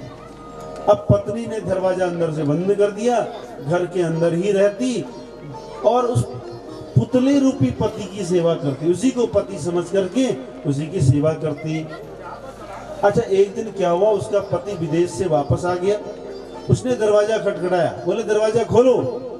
अब ये इस समय अपने पति की सेवा कर रही थी स्त्री। तो आप बताओ इसको क्या करना चाहिए, इसको दरवाजा खोलना चाहिए या अपने उस पति की सेवा करनी चाहिए? गोपी बोली जब उसका असली पति आ गया है तो असली पति के लिए जाए, दरवाजा खोले, ये तो नकली पति है। बोले बस यही हम कहना चाह रही हैं, हे प्रभु ये संसार के जितने भी संबंध हैं, पति पुत्र माता पिता, ये सब कैसे हैं? नकली हैं, असली तो आप ही हो। यत पत्य पत्य पत्यम सुहृदा मनवृत्तिरंगम स्त्रीणाम स्वधर्म इति धर्म विदातयोक्तम अस्त्वेवमेतदुपदेशपदे त्वयीशे प्रेष्ठो भवान तनुभृता किल बंधरात्मा। हे प्रभु, आपने जो अभी तक स्त्री धर्म कहा ना, वो सब ठीक कहा, हम जानते हैं, हम मानते हैं उस धर्म को, लेकिन ये लोक धर्म तभी तक है जब तक आप नहीं मिल गए, क्योंकि संसार के सबसे श्रेष्ठ पति तो आप ही हो। भगवान जगतपति है ना, भगवान क्या है? जगतपति है, सबके पति तो आप ही हो हे प्रभु। अच्छा चलो, आप कहते हो घर को चली जाओ, हम घर को जाएं कैसे, वापस कैसे जाएं? भगवान बोले क्यों? बोले चित्तम सुखेन भवता परतम गृहेषु यन्निर्विशत्युत गर्वाभिगृह्य कृत्ये पादौ पदम न चलतस्तव पादमूलात् यामं कथं ब्रजमतो करवाम किं वा। बोले प्रभु आप कह रहे हो घर को चले जाओ, अच्छा हम चले जाते हैं, ठीक है, लेकिन सुनो, जो चीज आपने हमारी चुराई है ना वो वापस करो। भगवान बोले हमने तो आपकी कोई वस्तु नहीं ली। गोपी बोली ली है, क्या लिए? बोले चित्त लिया है, हमारा मन आपने चुरा लिया है। तो हे प्रभु एक काम करो, हमारा मन हमको लौटा दो और हम वापस चले जाएंगे। अब देखो, भगवान को मन चुराना तो आता है, मन ले लेना आता है, लेकिन मन देना भगवान को आता नहीं है। भगवान को एक यही काम है जो नहीं आता, वो मन तो चुरा लेते हैं लेकिन वापस वो लौटा नहीं सकते। भगवान बोले ये तो मैं कर नहीं सकता, मन तो आपको लौटा नहीं सकता, क्या करूं? तो बोले हम घर जाके करेंगे क्या? जब हमारा मन हमारे पास नहीं होगा तो हम घर जाकर के क्या करेंगे? और हम घर जाएं भी कैसे? क्योंकि पादो पदम न चलतस्तव पादमूलात्, हमारे कदम आपको छोड़ करके वापस जाते ही नहीं। क्यों? मन आपके पास है, ये वापस जाएंगे कैसे? और अगर हम घर चले भी गए तो हम घर जाकर के क्या करेंगे? क्योंकि बिना मन के हम कुछ काम कर ही नहीं सकते, न खाना बना सकते हैं, न गाय गौ की सेवा कर सकते हैं, न कुछ कर सकते हैं, न कुछ। मन तो आपके पास है, इसलिए हम घर जाकर के क्या करेंगे? गोपियों ने बड़ी दिव्य स्तुति भगवान की है। भगवान समझ गए कि इन गोपियों के मन में वासना का लेस मात्र भी नहीं है, इच्छा एक मात्र भी नहीं है संसार की। तो अब ये रास की अधिकारी हैं। दिव्य रास होने लगा। बाहु प्रसार परिरंभ कराल कोरु नीवी स्तनाल नव नवनु नखाग्रपाति शैल्यावलोकहसिते विजुसुंदरीणाम उत्तम भयम रतिपतिम रमयांचकार। भगवान उन बीज सुंदरियों के बीच रमण करने लगे, बड़ा दिव्य नृत्य होने लगा। तो इसी समय कहते हैं कि कुछ गोपियों को मान हो गया, मद आ गया। उनको गोपियों को ये लगने लगा कि देखो हम इतनी सुंदर हैं, इसीलिए तो भगवान हमारे साथ क्रीड़ा कर रहे हैं। ये परम पुरुष परमात्मा जगन्नियंता जगदाधार भगवान हमारे साथ ऐसे नृत्य कर रहा है जैसे कोई साधारण मनुष्य हो। तो इसका मतलब हमारे अंदर कुछ तो है ना? तो जब ये मैं का भाव आ जाता है तो भगवान दूर हो जाते हैं। भगवान कब मिलते हैं? जब हम कहते हैं कि ना मामा मेरा कुछ नहीं है, किसका है? आपका है। जहां मेरा आ गया समझो भगवान दूर हो गए। भगवान उसी समय अंतर ध्यान श्री राधा जी को लेकर के भगवान अंतर ध्यान हो गए। अब सारी गोपियां रोने लगी। अब इधर चलते चलते एक जगह राधा जी बोली, हे प्रभु मैं थक गई हूं, मैं अब चल नहीं सकती। क्योंकि राधा कहते राधा जी को भी मान हो गया। क्यों? क्योंकि देखो भगवान सारी गोपियों को छोड़ आए और मुझे लेकर के जा रहे हैं, इसका मतलब मुझमें तो कुछ है, इन गोपियों से मैं ज्यादा हूँ। राधा जी को भी मान हो गया। तो राधा जी बोली, प्रभु मैं अकेले पैदल नहीं चल सकती, अब बहुत हो गया। भगवान बोले तो स्कंधे आरुह्यता, मेरे कंधे में बैठ जाओ। और जैसे ही राधा जी कंधे में बैठने के लिए तैयार हुई, भगवान अंतर ध्यान हो गए, राधा जी को भी छोड़ दिया। अब सारी गोपियां रोने लगी, विलाप करने लगी, बड़ी दुखी हो गई, ढूंढने लगी, आवाज लगाने लगी, यत्र तत्र, अरे कन्हैया कहाँ हो, हमें छोड़ करके कैसे चले गए। दुखी हो गई, लीलाएं करने लगी। जैसे भगवान कृष्ण ने लीलाएं की थी वैसी लीला करने लगी। क्या पता हम गलत लीला करेंगे तो भगवान आकर के कहेंगे नहीं नहीं गोपी ऐसे नहीं, ऐसी था। लेकिन भगवान नहीं मिले। सारी गोपियां एकत्रित हो गई जमुना जी के तट पर और गोपियों ने एक स्वर में एक गीत गाया है जिसको गोपी गीत कहते हैं। सारी गोपियां एक स्वर में गोपी गीत गा रही हैं, भगवान को मना रही हैं, प्रार्थना कर रही हैं। आइए कुछ श्लोकों के माध्यम में हम भी इस गोपी गीत को गाए बड़े प्रेम से। जिसको आता है वो बोले, जिसको नहीं आता है वो सुने, क्योंकि ये गोपियों की हृदय की पीड़ा है और भगवान को पुकारा है। हम भी जिस प्रकार गोपियों ने भगवान को पुकारा है, पुकारें, भगवान से प्रार्थना करें। जयते तेधिको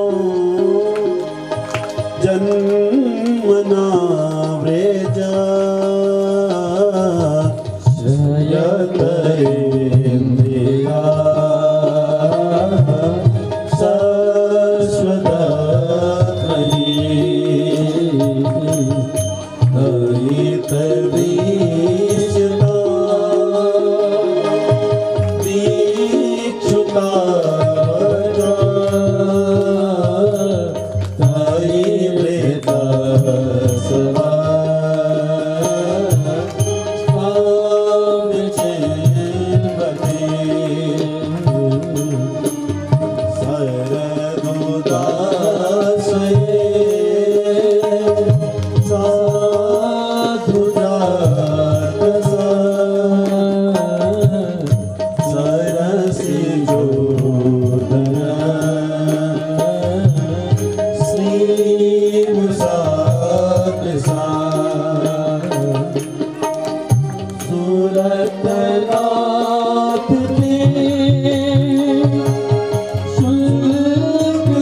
प्राण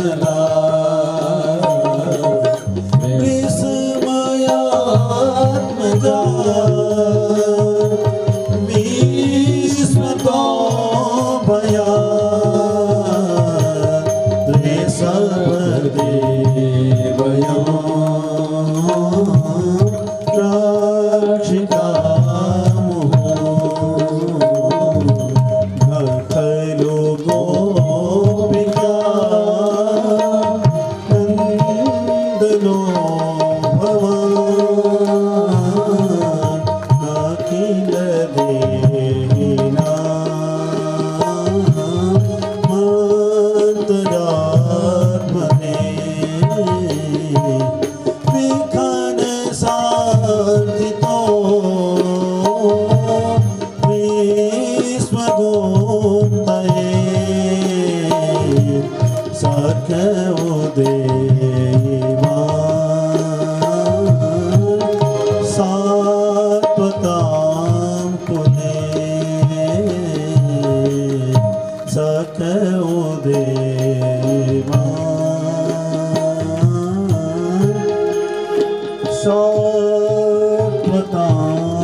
सारी गोपियों ने एक स्वर में भगवान को पुकारा है, हे प्रभु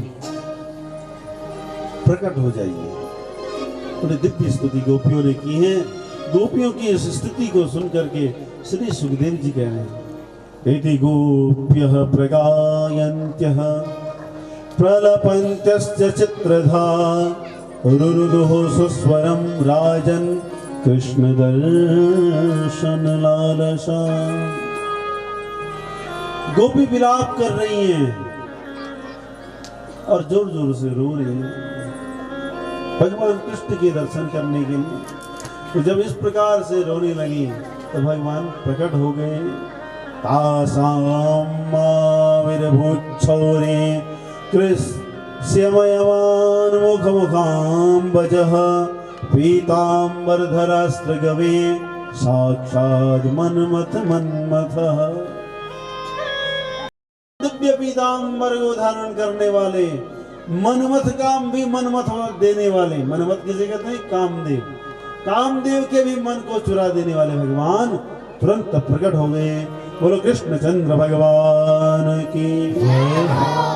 अब भगवान प्रकट हो गए, सारी गोपियां बड़ी प्रसन्न हो गई, मानो गोपियों की सभी इच्छाएं कामनाएं पूर्ण हो गई और बड़ा आनंद। अब भगवान सारी उन गोपियों के साथ रास करने लगी। बड़ा दिव्य आनंद हुआ, सारे गोपियों के साथ भगवान ने रास रचाया है। नाचने लगे, गाने लगे, बड़ा आनंद। भगवान शंकर गोपी बन करके आ गए हैं, नारद जी भी गोपी बन करके आ गए। इन सब के साथ भगवान नाच रहे हैं, गा रहे हैं, आनंद मना रहे हैं। सारे गोपियां बड़ी प्रसन्न हैं। तो आइए हम भी इस रास के प्रसंग में अपने आप को गोपी बना करके भगवान के सामने प्रस्तुत करें और दिव्य रास का आनंद लें। रास बिहारी भगवान की। गोकुल में देखो, वृंदावन में देखो रे, मुरली बाजे रे।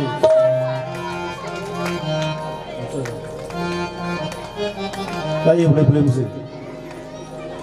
गोकुल में देखो, वृंदावन में देखो रे, मुरली बाजे रे, श्याम संग राधा नाचे रे, श्याम संग राधा नाचे रे, श्याम संग राधा नाचे रे, श्याम गाइए राधा नाचे रे। गोकुल में देखो, वृंदावन में देखो रे, मुरली बाजे रे, श्याम संग राधा नाचे रे,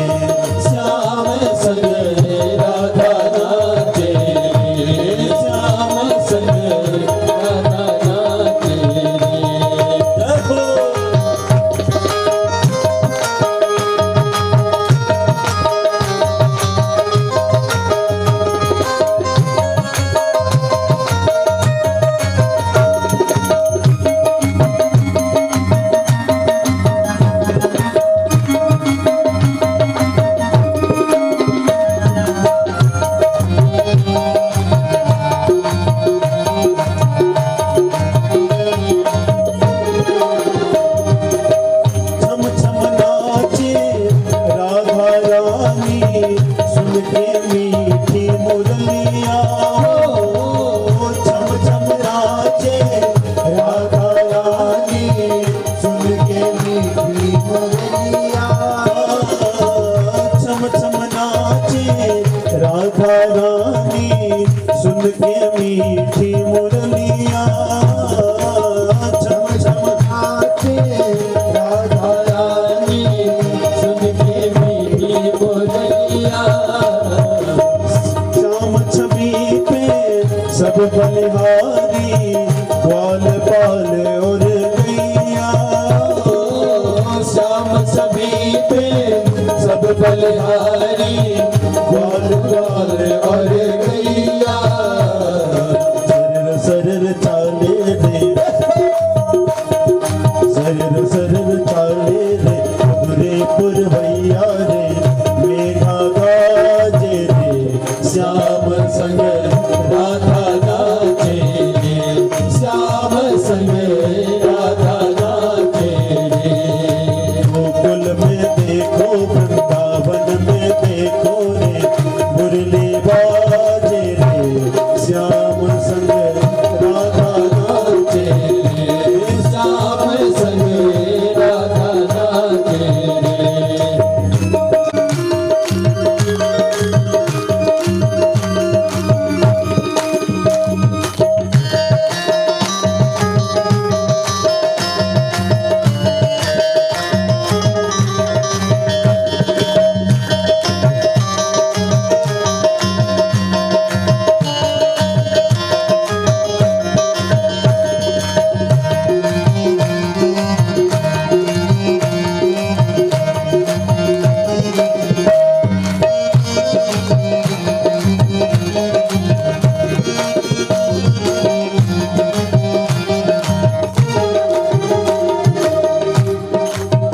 बंसी बट पर जमुना तट पर कान्हा रास रचावे।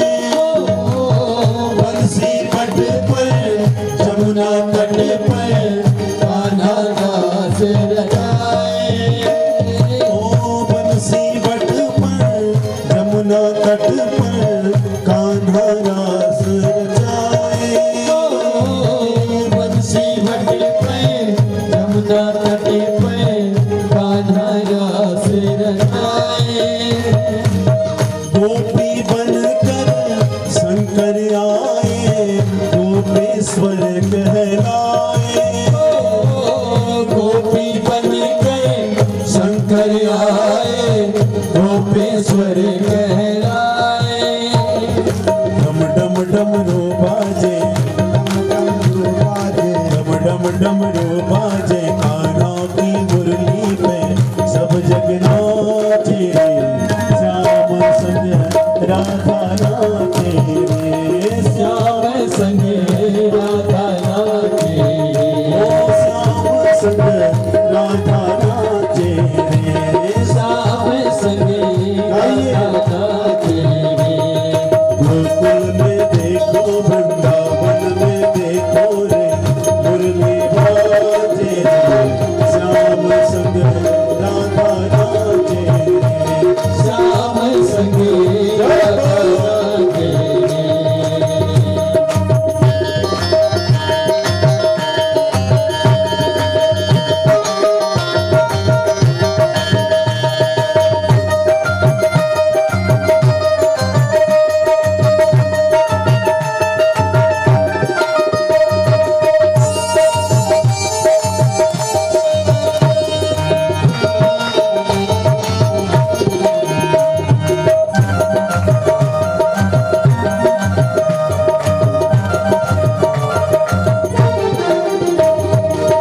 चंद्र किरण सा श्याम सलोना गोवा के कजरारी। चंद्र किरण सा श्याम गोवा के गजराए। चंद्र किरण सा श्याम सलोना गोवा के कजरारी। चंद्र किरण सा श्याम सलोना गोवा के गजराए। ठुमक ठुमक नाचे गोपियन के संग जग का पालनहारी हो। नाचे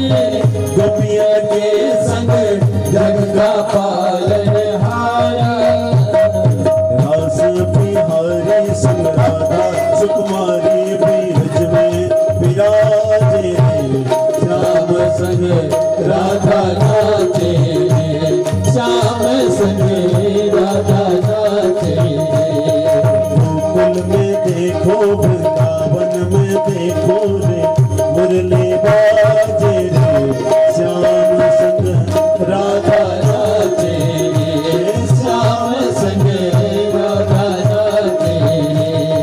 रास रचो है, रास रचो है, रास रचो है, रास रचो है, जमुना किनारे रास रचो है, रास रचो है, रास रचो है, जमुना किनारे कान्हा रास रचो है, रास रचो है, रास रचो है, जमुना किनारे कान्हा रास रचो है, रास रचो है, रास रचो है, जमुना किनारे कान्हा रास रचो है।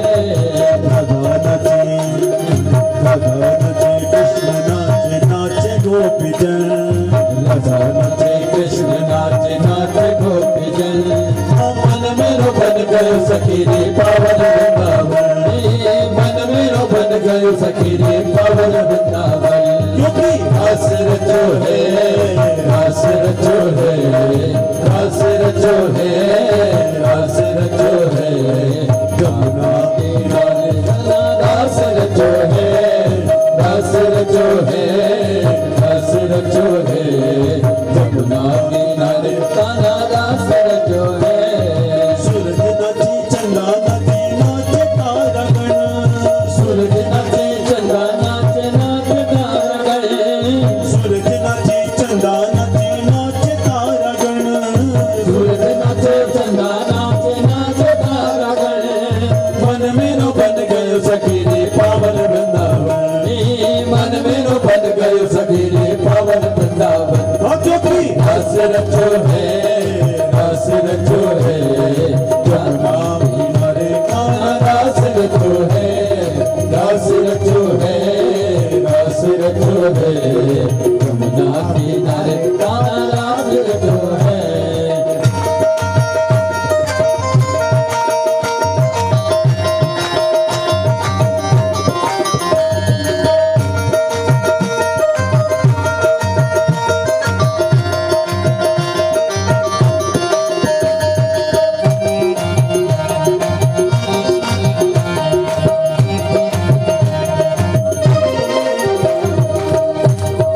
गंगा नाचे, गंगा नाचे, जमुना नाचे, नाचे सरयू संग, गंगा नाचे जमुना नाचे नाचे सरयू संग, गंगा नाचे, जमुना नाचे, नाचे सरयू संग, गंगा नाचे जमुना नाचे नाचे सरयू संग, और गंधर्व नाचे, ऋषि मुनि नाचे, नाचे देवगण, गंधर्व नाचे ऋषि मुनि नाचे नाचे देवगण, मन मेरो बन गयो सखी रे पावन वृंदावन।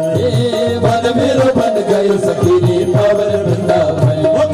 रास रचो है, रास रचो है, रास रचो है, रास रचो है, राधा के संग कान्हा रास रचो है, रास रचो है, रास रचो है, राधा के संग कान्हा रास रचो है।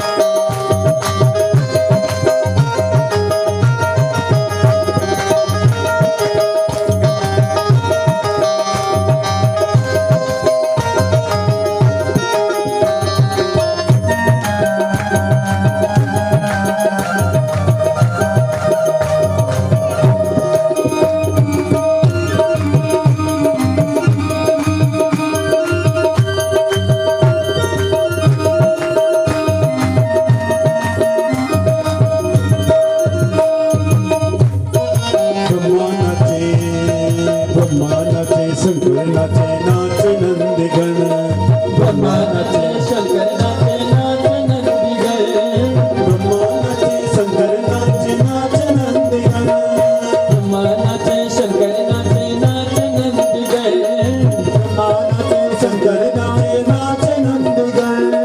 मन मेरो बन गयो सखी रे पावन वृंदावन, मन मेरो बन गयो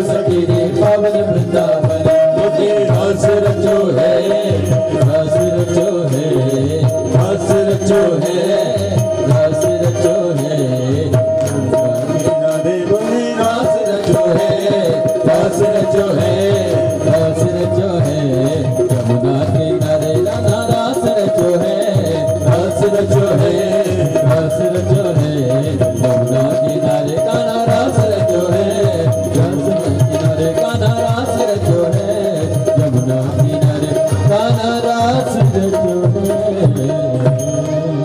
रास बिहारी भगवान की बड़ा दिव्य रास हुआ।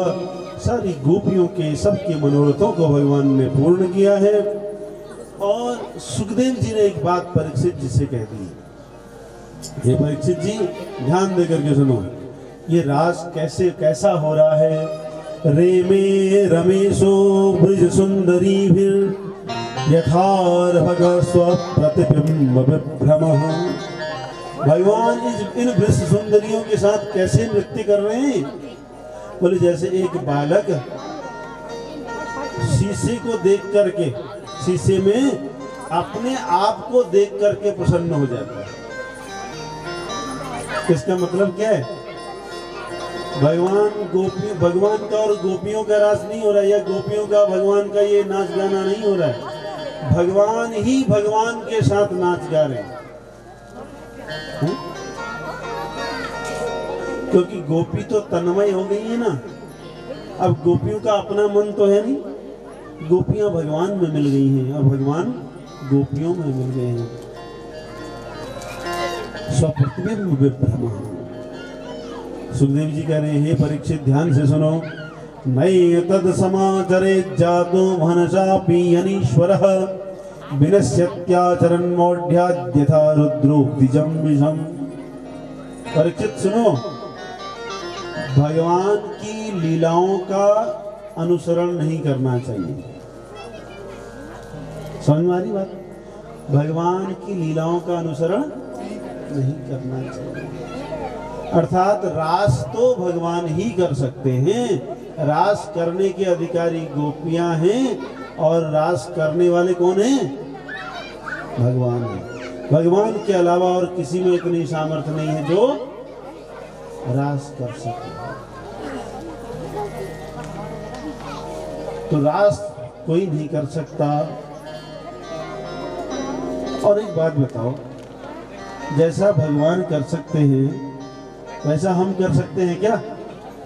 कोई भी कर सकता है क्या? भगवान ने तो कालिया नाग को उसके फण के ऊपर नृत्य किया था। यहाँ तो सपने में भी नाग दिखाई देगा ना। कोई जाओ मैं खा लो, वो बाबू मैं खा लो, न जाने कब हल्ला गुल्ला कर देता है कि नहीं? सपने में भी दिख जाए।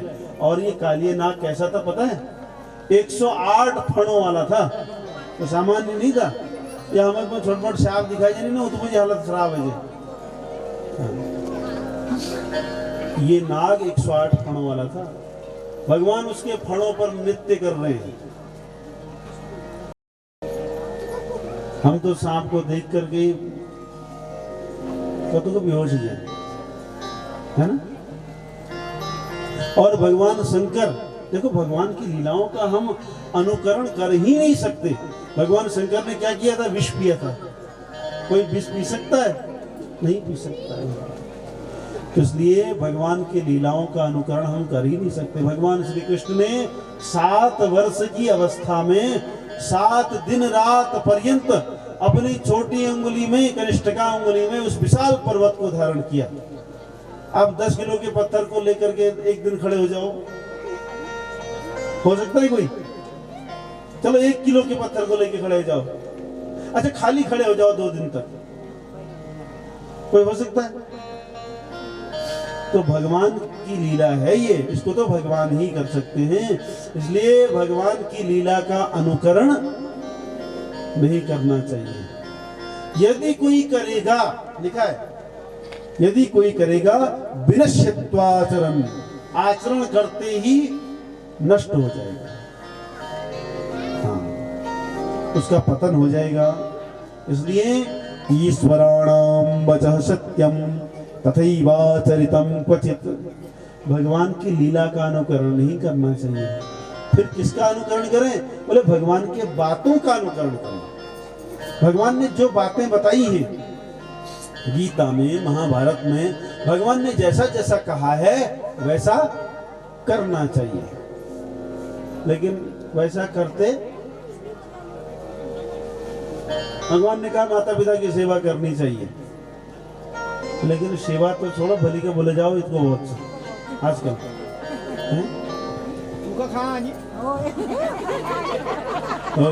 ये कहो जब तो है ना, ये कहो जब तो भूखा खाना था यार।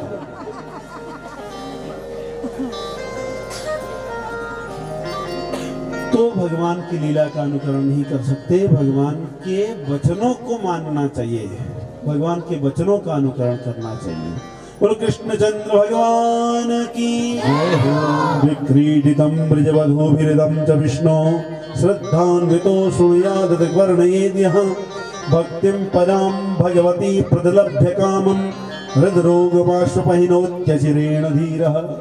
जो भी इस लीला को सुनता है या जो भी इस लीला को गाता है उसको पराभक्ति की प्राप्ति होती है, भक्ति की प्राप्ति होती है और उसको काम को जीत लेता है। देखो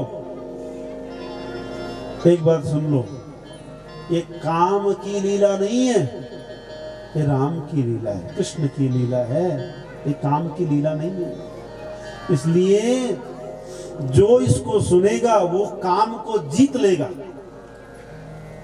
काम को जीतने की लीला है ये। प्रतिलभ्य काम, जो भी इस कथा को सुनेगा, जो भी इसका वर्णन करेगा वो काम को जीत लेगा और उसको पराभक्ति की प्राप्ति होगी, ऐसी ये लीला है। बोलिए वृंदावन बिहारी लाल की जय। इस प्रकार रास का वर्णन हुआ। आगे कथा श्री सुखदेव जी सुनाते हैं, सावधान होकर के सुनिए। एकदा देवयात्रायां गोपाला जात कौतुका अनोभिर्डुक्तै प्रयुस्ते अंबिकावनम। एक बार भगवान और सारे ब्रजवासी अंबिका वन की ओर जा रहे थे कि भगवान गौरी शंकर का पूजन करेंगे, लेकिन मार्ग में क्या हुआ, एक अजगर ने नंद जी के पांव को पकड़ लिया। अब जैसे ही अजगर ने नंद जी के पांव को पकड़ा तो नंद जी बोले कन्हैया बचाओ, कन्हैया बचाओ। तुरंत भगवान आए, भगवान ने अपने चरणों का स्पर्श जैसे ही उस अजगर पर किया तो मुक्त हो गया, और जैसे ही मुक्त हुआ तो दिव्य स्वरूप में प्रकट हो गया, दिव्य स्वरूप। तो भगवान बोले को भवान पर्या लक्ष्म्या रोचते धुद दर्शन कथम जिगुप्सिता मेताम गतिम वा प्रापितो वशा। महाराज कौन हो आप, तो बड़े सुंदर दिखाई दे रहे हो, है ना? अच्छा एक बात, किसी की तारीफ कर दो ना, फिर उससे चाहे जो काम तुम करवा दो, भले ही उसके अंदर वो गुण है चाहे नहीं हो, तारीफ कर दो, फिर देखो कैसे काम होता फटाफट। एक दिन हम पहले चिंतन कर रहे थे कि हम में जो भी गुण हैं वो किसके हैं, भगवान के। ऐसा जब हम मानेंगे तो हमको हमारे उन गुणों पर कभी भी अहंकार नहीं होगा, क्योंकि वो गुण हमारे है ही नहीं। गुण तुम्हार समझे ही निज दोषा। क्या समझे, गुण किसके हैं, भगवान के हैं, और दोष किसके हैं, हमारे हैं। क्योंकि भगवान में दोष नहीं होते, ध्यान देकर के सुनना, भगवान में दोष नहीं होते, भगवान में अवगुण नहीं होते, भगवान में तो गुण ही गुण हैं, वो गुणों के धाम हैं, दोष नहीं है। ये जो जीव है, जो मनुष्य हैं, वो अवगुणों के धाम हैं, दोष हैं। तो दोष किसमें है, हम में है, और हम में उन दोषों के बीच में यदि कोई गुण दिखाई दे रहा है तो वो गुण किसका है, भगवान का। ऐसा मानना चाहिए। तो भगवान पूछा, महाराज भगवान ने पूछा कि कौन हो आप, बड़े सुंदर दिखाई दे रहे हो। तो ये बोला अहम विद्याधर कश्चित सुदर्शन इति श्रुतः श्रिया स्वरूप संपत्त्याभिमानेन चरम दिशा। तो वो बोला प्रभु आपने ठीक पहचाना, मैं बड़ा सुंदर हूँ और मैं बहुत सुंदर था, मेरा नाम था सुदर्शन। सुदर्शन माने जो देखने में बड़ा सुंदर है, मैं बहुत सुंदर था। और मुझ में थोड़ा धन भी था और मेरे पास एक विमान था, है ना, उस विमान से ही मैं आया जाया करता था। कोई व्यक्ति के पास विमान आ जाए ना, गाड़ी, आज के हिसाब से विमान गाड़ी है या हवाई जहाज। हवाई जहाज तो बहुत दूर की बात है, गाड़ी आ जाए फिर वो रोड में चलने वाले लोगों को देखता भी नहीं है। कई लोगों को मैंने देखा है पहचानते भी नहीं है। अभिमान, ये अभिमान के साधन है और कुछ नहीं है ना। मेरे पास गाड़ी है, मेरी गाड़ी है, और भगवान, अगर भगवान ने सुन लिया ना ऐसा कि मेरी गाड़ी है, तो भगवान क्या करेंगे, थोड़ा सा तार हिला देंगे, फिर वो गाड़ी क्या हो जाएगी, कचरा हो जाएगी थोड़ी देर में, है ना, टूट जाएगी, एक्सीडेंट हो जाएगा एक क्षण में। अभिमान नहीं होना चाहिए, क्योंकि अभिमान किसे कहते हैं, ध्यान देकर के सुनना। जो झूठा है उसे क्या कहते हैं, अभिमान। जो झूठा है, जो सच्चा है वो तो सच्चा ही है, स्वाभिमान है, श्रेष्ठ है। हम जब संसार को कहते हैं कि ये मेरा है, तो ये क्या है, झूठा अभिमान है, क्योंकि संसार भी किसका है, भगवान का है। किसने बनाया, भगवान ने बनाया, भगवान का है। लेकिन हमने संसार को क्या कहा, मेरा है। तो जहां हम संबंध जोड़ते हैं, जिससे हमने संबंध जोड़ लिया संसार से अगर, तो ये दुख देने वाला हो जाएगा, क्योंकि वो संसार हमारा है नहीं, हमने झूठ का संबंध जोड़ा है। झूठ का परिणाम क्या है, दुख है। जैसे हमने कहा महाराज मकान हमारा है, और एक दिन ऐसा होगा, या हम कहते हैं मकान हमारा है, हम कहते हैं ये शरीर हमारा है, हम कहते हैं पत्नी मेरी है, हम कहते हैं पति मेरा है। एक दिन क्या होता है, शरीर छूट जाता है, फिर कोई किसी का नहीं है। जब तक शरीर है तभी तक ये संबंध है ना। तो कहते हैं जब जीव कहता है कि ये मेरा है, तो भगवान उसके ऊपर हंसते हैं, क्योंकि कल किसी और ने कहा था कि ये मेरा है। जैसे माना ये मकान ही मैं देख रहा हूँ, बहुत पुराना मकान है ना। कल आपके पिताजी कहते होंगे मकान किसका है, मेरा है। आज हम कह रहे हैं किसका है, बोला हमारा, मेरा मकान है। तो ये संसार के संबंध जो है बिगड़ते रहते हैं, छूटते रहते हैं। तो ये झूठा अभिमान है, क्योंकि ये सत्य नहीं है। और सच्चा अभिमान क्या है, बोला अभिमान सच्चा भी होता है, बोले हाँ सच्चा अभिमान भी होता है। क्या है, बोले मैं अस अभिमान जाय जनि भोरे, अस अभिमान जाय जनि भोरे, अस अभिमान जाय जनि भोरे, अस अभिमान जाय जनि भोरे, मैं सेवक रघुपति पति मोरे, मैं सेवक रघुपति पति मोरे, अस अभिमान जाय जनि भोरे, अस अभिमान जाय जनि भोरे, मैं सेवक रघुपति पति मोरे, मैं सेवक रघुपति पति मोरे, मैं सेवक रघुपति पति मोरे, मैं सेवक रघुपति पति मोरे, अस अभिमान जाय जनि भोरे, अस अभिमान जाय जनि भोरे। सच्चा अभिमान क्या है, बोले मैं सेवक हूँ और भगवान मेरे हैं, मैं भगवान का हूँ या मैं भगवान की हूँ, भगवान मेरे हैं। यही सच्चा स्वाभिमान है, बाकी ये सब झूठा है। तो इसलिए इसको लग रहा है ये सुदर्शन कि मैं बड़ा सुंदर हूं। अब जब ये लगा कि मैं सुंदर हूं तो देखो अपराध हो गया। क्या अपराध? जब आपको लगेगा ना मैं सुंदर हूं, इसका मतलब दूसरा सुंदर नहीं, यही तो इसका मतलब है। तो ऐसे ही इनसे अपराध हो गया। एक अष्टावक्र ऋषि थे, इन्होंने उनको देखा, ये 8 जगह से टेढ़े थे, ये चलते थे ऐसे टेढ़े मेढ़े, तो उनको देख करके हंसी आ गई।